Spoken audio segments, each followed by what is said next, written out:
Cumprimentos amados com a paz do Senhor, sejam bem-vindos à nossa quinta videoaula das nossas lições de jovens, onde durante esses 3 meses estamos estudando acerca do seguinte assunto: imitadores de Cristo, ensinos extraídos das palavras de Jesus e dos apóstolos.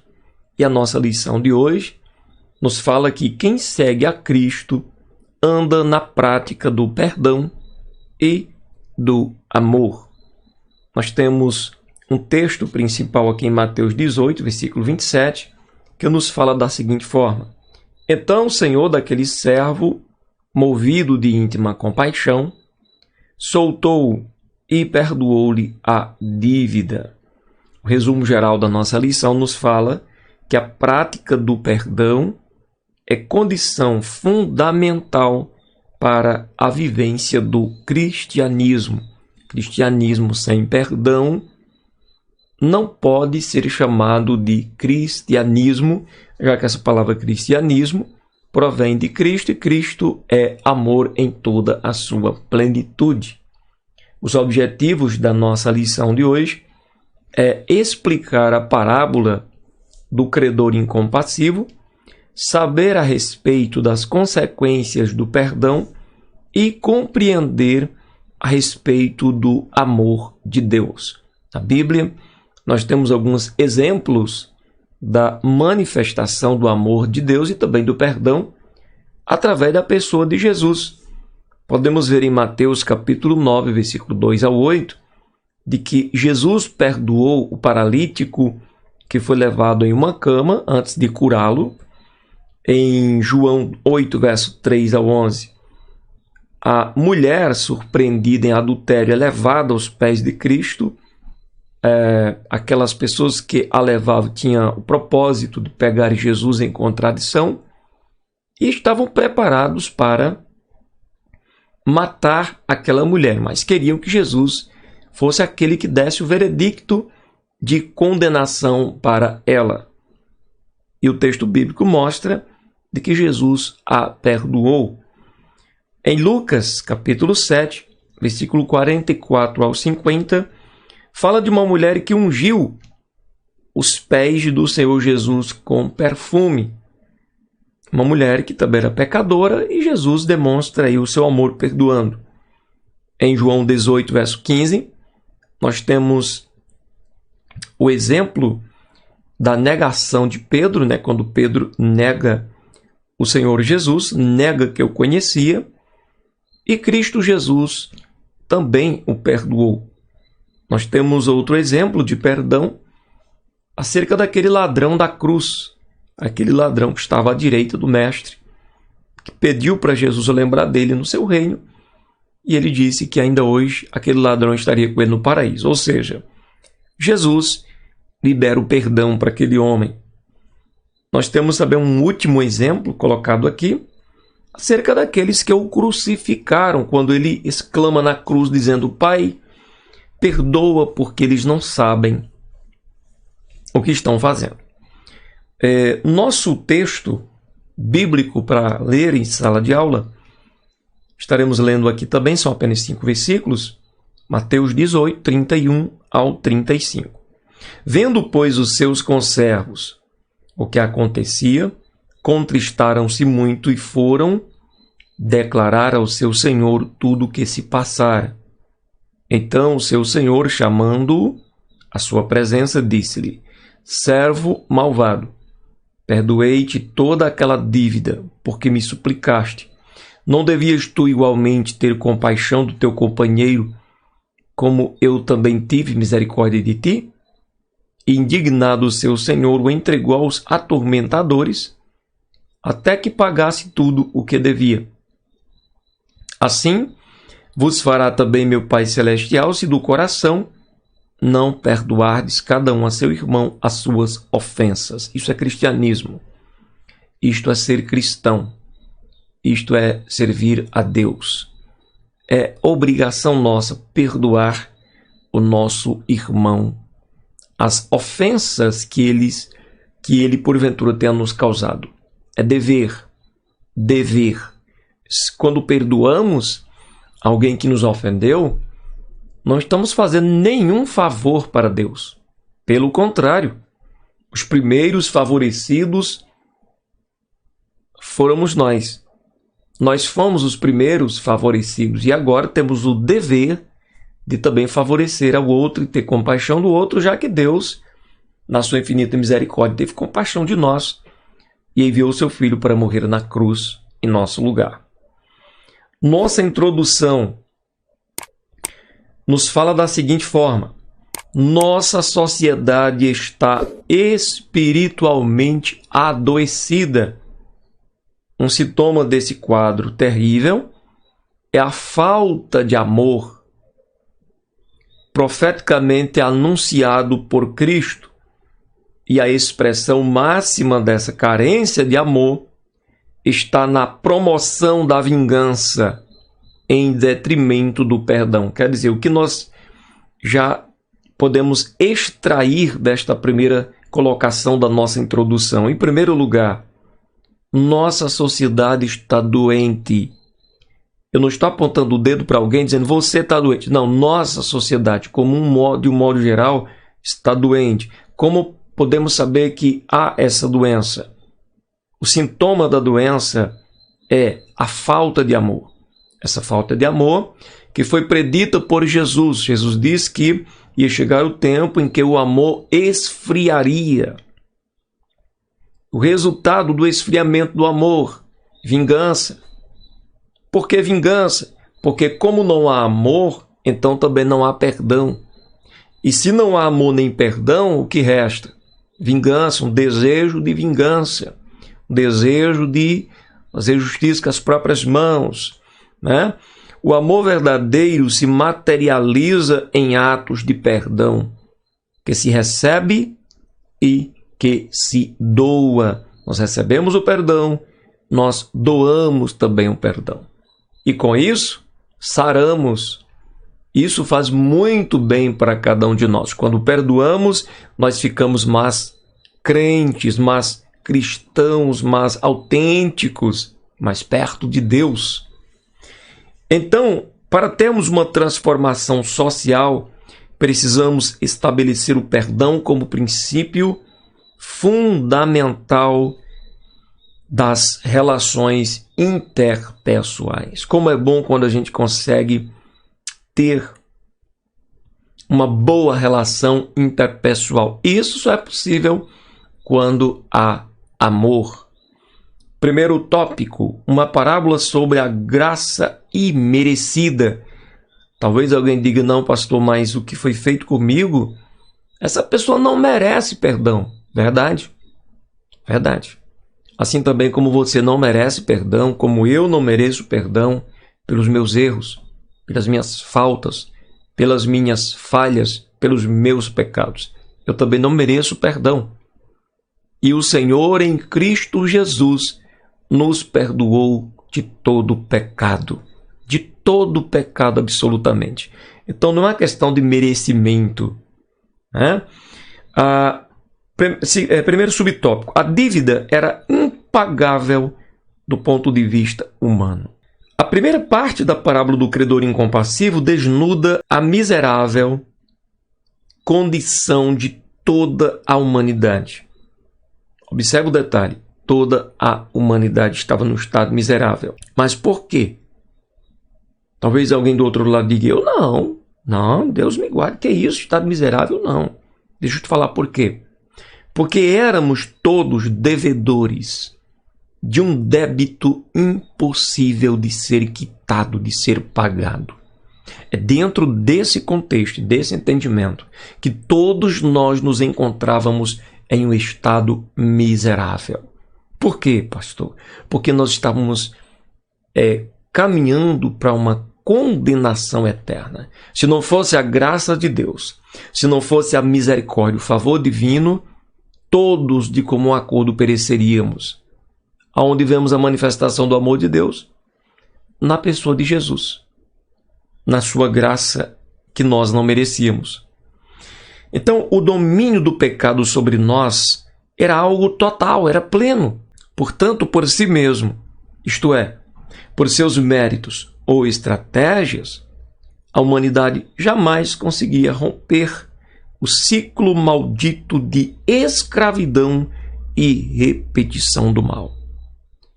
Mas talvez alguém possa questionar o seguinte: pastor, mas eu nunca matei, eu nunca roubei, nunca traí, nunca fui infiel, gosto das minhas coisas certinha, gosto das minhas coisas direito, honesto. Muito bem, Deus também gosta que sejamos assim. Mas o fato é que mesmo a gente praticando coisas boas, não nos isenta do fato de sermos pecadores. Nós pecamos. E nós não pecamos apenas se matar, ou se roubar, ou se assaltar, ou se estuprar. Não. Nós somos pecadores, isso é um fato. Quando nós lemos em Atos dos Apóstolos, capítulo 10, o registro bíblico nos mostra a história de Cornélio, um homem muito dedicado a Deus, um homem muito compromissado com Deus, uma pessoa muito boa. Mas quando aquele homem jejuava e orava e dava esmolas, fazia as coisas certas, Deus mandou um anjo para falar com ele e mandou chamar Pedro, para que trouxesse Pedro uma palavra de Deus para aquele homem que iria salvar a sua vida e também a sua casa. Então, quando Pedro chega, que aquele homem corre, e recepciona Pedro muito bem, Pedro começa a falar e dizer que agora vê que Deus não faz acepção de pessoas, porque aquele homem não era judeu, era um gentil. E Pedro começa a falar, trazer a palavra que salvava, que realmente salva o homem dos seus pecados. E Pedro diz: olha, Jesus é a pessoa através do qual todo aquele que crê no seu nome recebe perdão de pecados. Então, o perdão dos nossos pecados acontece através da pessoa de Jesus. O que eu estou citando esse exemplo para mostrar que Cornélio, mesmo sendo uma pessoa boa, era uma pessoa pecadora. Então, todos nós precisamos do perdão de Deus. Gente ruim, como a gente às vezes diz, fulano é ruim, gente boa, todos precisam do perdão de Deus. E uma vez entendendo isto, e crendo em Jesus e sendo perdoados, cabe a nós, doravante, viver o mesmo princípio para com o nosso próximo, perdoar, porque foi isso que Deus nos fez sem nós merecer. Perdoar os pecados da gente, e a gente deve perdoar as ofensas dos outros, A cegueira espiritual fez-nos desejar o mal e odiar o bem. Vamos ler 2 Tessalonicenses, capítulo 2 e verso de número 12. O texto nos fala o seguinte: para que sejam julgados todos os que não creram na verdade, antes tiveram prazer na iniquidade. Que é a verdade? Jesus é a verdade. Então, se o homem não crê na verdade, ele vai ter prazer na iniquidade. E ele vai continuar no estado de pecaminosidade, que não vai permitir que ele tenha acesso à presença de Deus.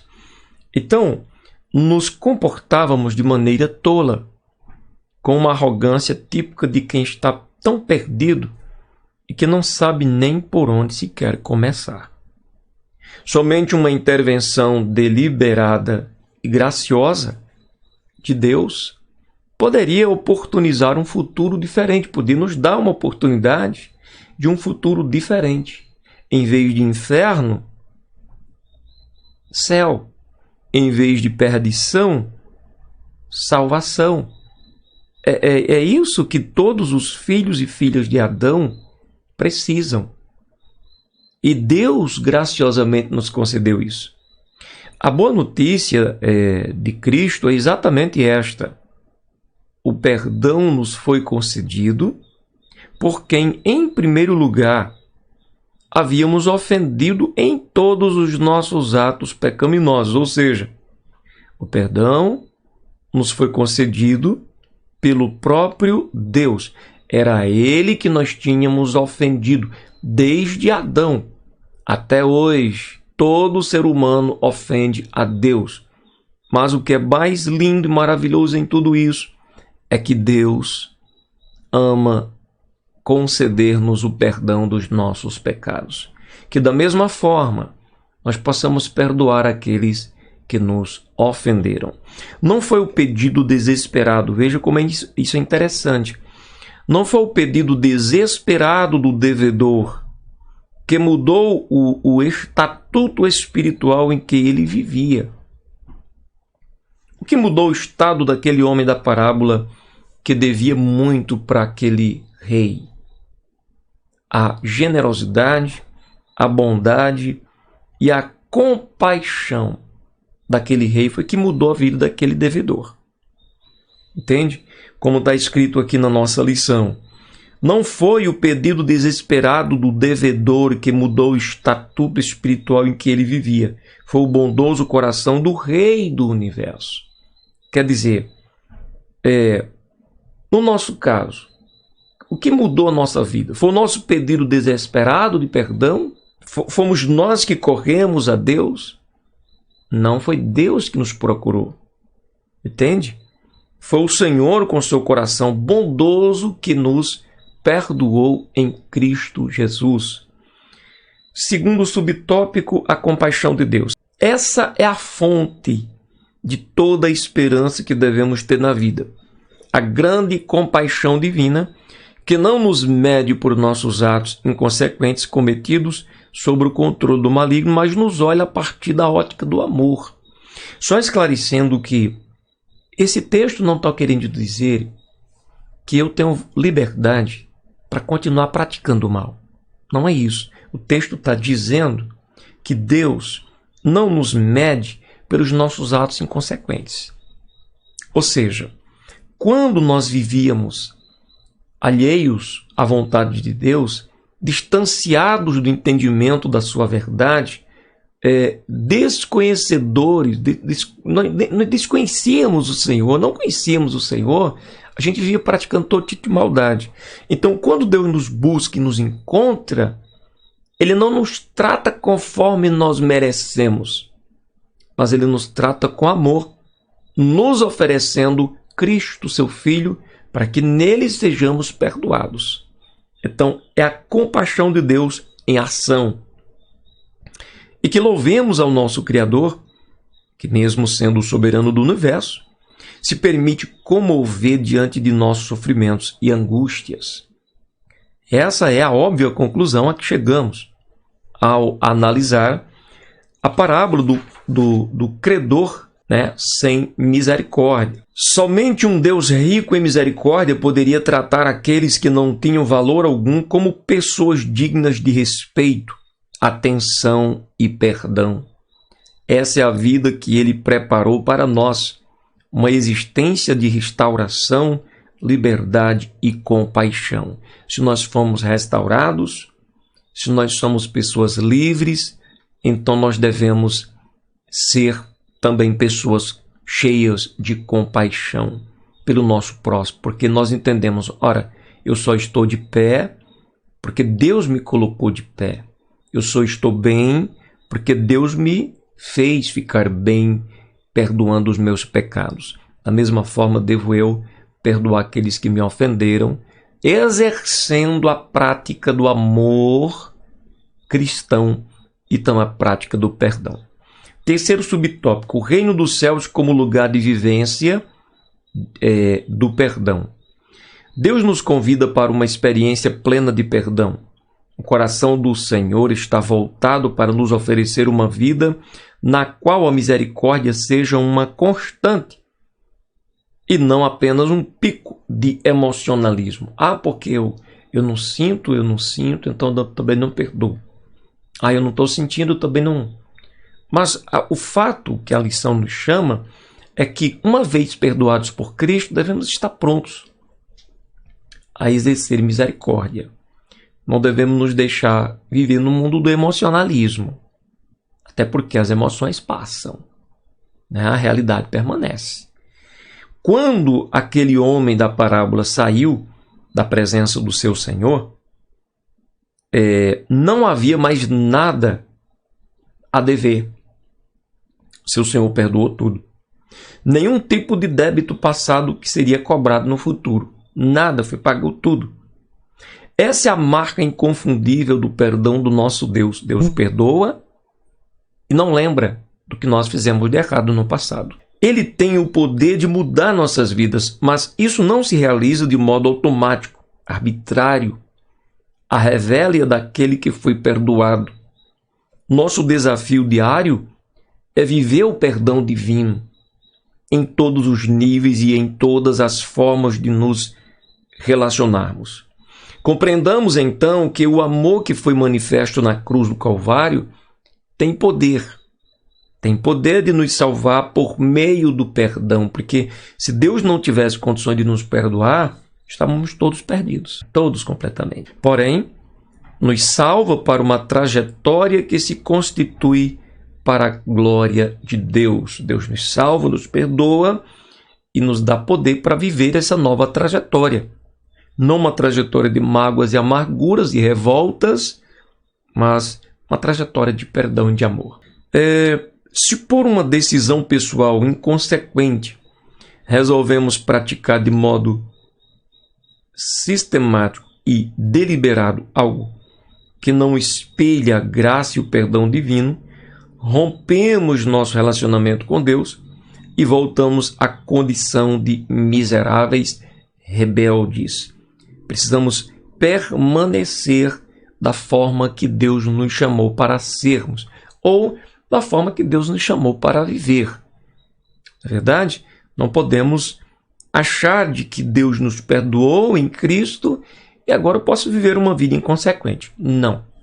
Porque quando Ele nos perdoa, quando Ele perdoou, por exemplo, aquela mulher onde os seus acusadores trouxeram ela perante Jesus já com pedras na mão, Jesus disse, quando Jesus manda que eles atirem a primeira pedra se ninguém tiver pecado, e eles vão embora, saltam as pedras, Jesus olha para ela e diz, mulher, ninguém te condenou? Cadê teus acusadores? Não, Senhor, ninguém me condenou. Ele disse, vai, paz, e não peque mais. Quando ele perdoa aquele homem paralítico, ele chega para aquele homem, está na cama paralítico ali, e ele diz, perdoados são os teus pecados. Aquele homem foi perdoado, aquele homem foi curado, e quando Jesus se encontra com ele em outra ocasião, ele diz, olha, não peque mais, porque o teu estado não se torna pior do que o que era antes. Quer dizer, o perdão de Deus nos é dado para que vivamos uma vida nova. Amém? Deu para entender, né? Segundo tópico, consequências do perdão. Somos perdoados para amar. Para que Deus nos perdoou? Se o Eterno nos concedeu o livramento de não sermos eternamente condenados ao inferno, o que Ele espera de nós? Se quisermos utilizar a parábola de Mateus, capítulo 18, versículo 23 ao 34, como chave de leitura para essa questão, a resposta seria, então, o amor. Ou seja, Deus nos perdoou para amarmos. Deus nos perdoou para sermos cheios de amor, já que fomos alcançados pelo amor dele. Não é isso? Sim, o Criador nos ofereceu o perdão para que, uma vez experimentando a verdadeira vida, livre do peso do pecado e da morte, sejamos praticantes daquilo que é o propósito de nossa existência, a potência do amar. 1 João capítulo 4, versículo 8. Vamos observar na palavra de Deus. Nos diz o seguinte, o texto bíblico. Aquele que não ama não conhece a Deus, porque Deus é amor. Entende? Então, Deus nos visita com seu amor. Deus nos beneficia com seu amor. Então, desta forma, nós o conhecemos. De uma vez conhecendo, nós devemos seguir os seus passos, perdoando e amando ao nosso próximo. O fracasso da personagem perdoada pelo seu Senhor se expressa no fato dele não ter correspondido com amor quando isso lhe foi exigido. Ou seja, quando que eu fracasso na minha vida cristã? Quando eu, que fui alcançado pelo amor de Deus e perdoado por Ele, não consigo amar o meu próximo nem perdoá-lo. Então eu fracassei na minha missão. Às vezes A gente acha que para agradar a Deus e para ser um homem de Deus, uma mulher de Deus, é só fazendo coisas. Fazendo coisas. Na verdade, nós precisamos mesmo estarmos dispostos a amar o nosso próximo e a perdoá-los. Amar, que o nosso coração se encha do amor do nosso Deus. Não era uma questão de falar a respeito do amor, de discursar sobre misericórdia, mas de pôr em prática, de encarnar relacionalmente a amplitude do milagre que é ser amado e perdoado pelo bondoso Deus. Veja que o autor da lição colocou algo bem interessante, que é digno da gente refletir, né? Ele coloca que é um milagre. Por que ele coloca que é um milagre sermos amados e perdoados por Deus? Porque não merecíamos. Não merecíamos amor, não merecíamos perdão, merecíamos condenação. Merecíamos a ira do Todo-Poderoso. Então Deus faz algo extraordinário, nos ama e nos perdoa. Que possamos viver dentro desse milagre também, amando o nosso próximo e perdoando. Não adianta, não é bom viver cheio de mágoa, de ódio. Olha, é muito trágico. O dever de desenvolver uma memória compassiva. Muitas pessoas vivem presas em terríveis egoísmos.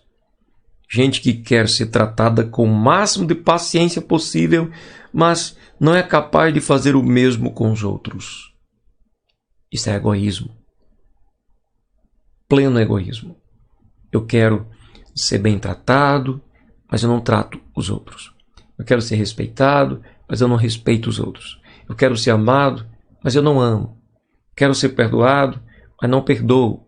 Na parábola, o perdoado pelo rei diante da vida nova que ganhou, insistiu em viver conforme os antigos padrões, e isso foi a ruína dele. Jamais nos esqueçamos da situação desgraçada da qual fomos resgatados. E somente assim poderemos oferecer a outras pessoas aquilo que temos recebido de Deus. O que temos recebido de Deus? Amor, que possamos dar a mesma coisa. O que temos recebido de Deus? Perdão, então que possamos dar a mesma coisa. Nós não recebemos de Deus mágoa, nós não recebemos de Deus ódio, nós não recebemos de Deus rancor, não recebemos de Deus a revolta. Quando estamos assim, estamos completamente errados. Isso é fato, estamos errados. Precisamos nos consertar imediatamente na presença do Senhor. Essa, então, é a bênção de uma memória compassiva, isto é, de uma mente que se lembra de modo constante das maravilhas que o Altíssimo fez por cada um de nós. Nossa forma de olhar, depois da experiência do perdão, deve ser completamente guiada pela métrica do amor. Assim, não devemos mensurar os outros por aquilo que recebemos deles, como se a vida fosse uma eterna negociação interesseira, ou por aquilo que podemos extrair desse relacionamento, como se fôssemos sugadores de vida, alegria e riqueza dos outros. Ou seja, o que é isso, pastor? O que esse texto está querendo dizer? Que não devemos viver naquela expectativa de que fulano tem que me tratar bem, tem que fazer isso por mim, tem que fazer aquilo, tem que fazer aquilo. Né? Qualquer falhazinha, estou magoado com o irmão fulano, estou magoado com o cicrano. Quer dizer, você esperava do outro, você achou que o outro não chegou como você queria, então você ficou totalmente magoado. Devemos ver completamente diferente. Pensar mais em servir do que em ser servido. Pensar mais em dar do que em receber. Então o Evangelho nos convida para uma existência de amor e empatia. Terceiro subtópico, as exigências de uma vida perdoada. Existe um tipo de pseudo-evangelho muito comum em nossos dias. Nele, as pessoas advogam a tese absurda de que o perdão é uma carta de alforria para se tornar qualquer coisa, inclusive causador de sofrimento nos outros. Isto é um completo absurdo. E é óbvio que não se propaga assim, de modo tão explícito. Em nossos dias, muitos aprisionam pessoas em sua infantilidade espiritual, prendendo-as a invejas, ganância e arrogância. A distorção do amor de Deus se estabelece assim. Como que a gente vê o amor de Deus distorcido? Da seguinte forma: invoca-se a graça de Deus como garantidora de uma vida de pecado, na desculpa de que o perdão nos faz imunes às consequências de nossas irresponsabilidades. É um equívoco, na verdade? Ser discípulo de Cristo exige de nós um coração que se converta a Deus em tudo, o tempo todo. O amor de Deus não veio para nos dar o aval para pecarmos, mas veio para dizer para nós pecadores: eu perdoo vocês. Toda a culpa, toda dívida está perdoada. Andem em novidade de vida comigo agora. É isso que Deus está nos dando pelo seu infinito amor. O personagem da parábola perdeu tudo, não em virtude de sua dívida impagável, mas porque seguiu seu coração perverso. Ele não devia mais continuar na perversidade. Uma vez perdoados, é nosso dever sermos santos, cheios de compaixão e misericórdia para com todos, senão nossa dívida vai continuar ou vai passar a ser a nossa dívida de volta, se não perdoarmos o nosso próximo. Terceiro e último tópico: seguindo o amor de Deus ou de Jesus. Amar o fundamento do crente. Primeiro subtópico. Sejamos objetivos. Se existe algo que você faz em sua vida e não carrega a marca do amor, o distintivo da graça, então abandone-o. O que é isso, pastor? Se você faz alguma coisa, mas isso não carrega a marca do amor e o distintivo da graça, então abandone o que você está fazendo, estou perdendo tempo. Tem que ter amor, tem que ter graça, né? Não importa onde seja, na igreja, em família, na universidade, no trabalho, aquilo que você faz e não expressa a majestade do amor divino deve ser nomeado de inutilidade e, muito provavelmente, definido como prática pecaminosa. Essa é a amplitude do amor nas nossas vidas, que se constitui como elemento balizador de todas as nossas atitudes e escolhas. Isso é muito sério, muito importante. Se o amor não cabe em alguma decisão que pretendemos tomar, ela simplesmente não deve sequer constar como alternativa às nossas vidas. Os cristãos devem ser conhecidos exclusivamente pelo amor. Isso é bíblico. Jesus disse, João registrou, de que os seus discípulos seriam conhecidos pelo amor. E assim todos conhecerão que sois meus discípulos, se vos amardes uns aos outros, disse Jesus. Pela insistência de tentarem se comportar como o bendito Cristo, ou seja, vivendo pelo e para o amor, como diz 1 Coríntios, capítulo 13, do verso 1 ao 3. Se falar novas línguas, se profetizar, se der o corpo para ser queimado e tal, mas se não tiver amor, de nada serve. Quais são as formas de amar, então? Não existe amor a Deus que abandone os filhos dele com quem convivemos. Não há amor ao próximo que exclua os valores eternos e o próprio Altíssimo da equação afetiva. Um amor que se fundamenta na iniquidade não passa de um embuste libertino praticado por pessoas que, desejosas de fugir de suas consequências, cansadas por suas transgressões cotidianas, procuram se dopar de falácias espirituais. Por outro lado, um amor que não se deixa afetar pelo sofrimento alheio, que ignora a angústia dos pequeninos e frágeis, é puro farisaísmo, é pura hipocrisia. Somos exortados, então, à prática do amor, experiência que se estrutura simultaneamente de modo vertical em nosso relacionamento com o Rei, que está sentado no trono, que é o nosso Deus, e de maneira horizontalizada, quer dizer, em relação ao nosso próximo, em nossa comunhão diária com as demais filhas e filhos de Deus. Quem proclama amor a Deus, mas odeia o pecador, odeia o sofrido, não passa de um pregoeiro de mentiras. Dizer que amamos a Deus e aborrecemos o nosso próximo, somos os piores falaciosos e mentirosos da história.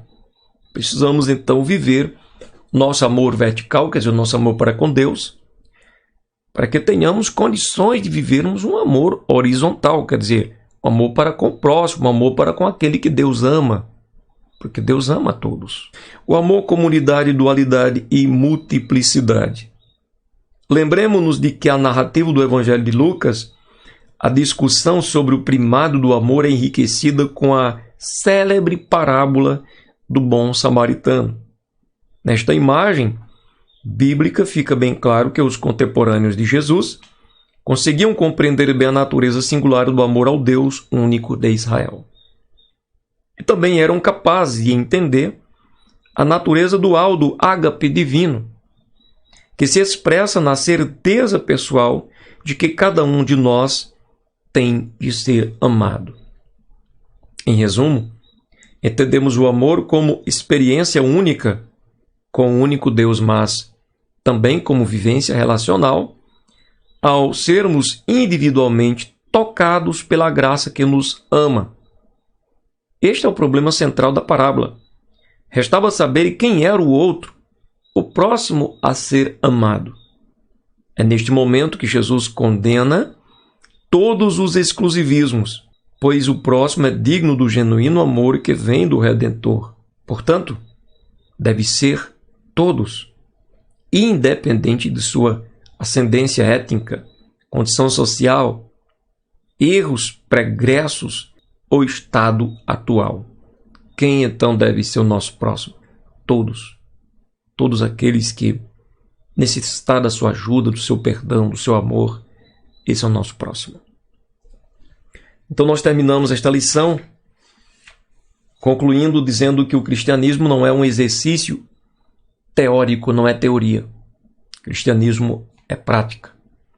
Crer em Jesus significa assumir uma atitude positiva diante do mundo de pecado e dor em que convivemos. Nossa fé em Jesus Cristo, o Filho de Deus, se materializa nestas duas práticas tão nobres: amar e perdoar. Ou seja, temos fé em Jesus? Temos. Você tem fé em Jesus? Tenho. Como essa fé vai se manifestar? A fé, conforme ensinou Tiago, ela se manifesta em obra. Mas quais são as obras da fé? Se as obras da fé não tiver como base fundamental o amor e o perdão, então não é esta fé que nós recebemos do autor da fé, que é Jesus. Se nós temos fé em Jesus, e se nós o amamos, então nós devemos amar o nosso próximo e manifestar a ele o perdão. Assim como recebemos o perdão do Pai, passamos pelo amor do Pai derramado em nosso coração, também perdoar nosso próximo. Deus abençoe a sua vida. Até a próxima aula, em nome de Jesus.